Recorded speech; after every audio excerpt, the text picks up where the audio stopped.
Our next guest says he can memorize more than 160 names and faces in 15 minutes and a deck of cards in just more than a minute. No wonder why Nelson Dellis is a two-time USA Memory Champion.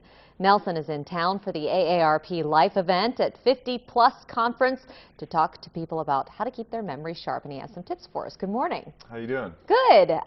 So we want to start off with a little demonstration because sure. we want people to, be able to see that you can mean what you're saying. So right. well, I have a deck of cards here, right. and you've memorized them. Yes. How long correct. did you look at them?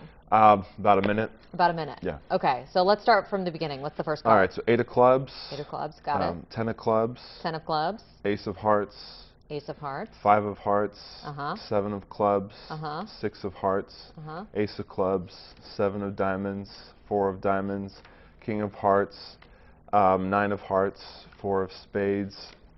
5 of diamonds. Okay. 2 of hearts. This is unbelievable. How did you manage to do this in that short of a period of time? So there are these ancient techniques that I learned. I never had a good memory. It's something I practiced, where you basically, every card is a picture of somebody that I know, something easy to visualize.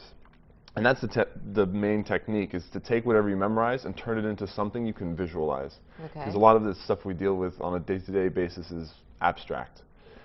You got to make it meaningful, basically. So you have to convert it into something else. Yeah. So for example, King of Hearts is my dad, because the heart is family, I guess, and king of my family would be my dad. Okay, that makes sense. It's a lot easier to remember that than the actual card King and Hearts. Right. You just get lost in it all, I would think. Right, exactly, yeah. Repeat information out loud. That's another way that you can improve your memory, right? Yeah, that's true. It helps kind of solidify what you've memorized.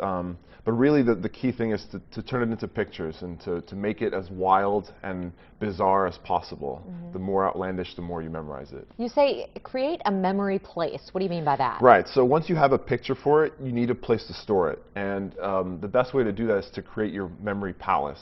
That can be any familiar place you know. So maybe your house. You know that very well. You can walk around it in your mind and stick these pictures of whatever you're memorizing along a path. So you could be at your front door, you could start there, and if the first card was King of Hearts, I would picture my dad standing at the front door, maybe doing something, maybe he's banging really loud, or he's singing. It would take me a while to come up with all that. How do you do it that quickly? That's the practice. At first it's a slow process, but it's really powerful. There's my dad, and then there's my sister, maybe in the, wait, if I turn left, you know what I mean? Exactly, yeah. It takes a bit of practice, and it sounds very complicated for what I'm trying to do, but it's actually a better way for our brains to memorize things. Does practicing really work? Yes, definitely.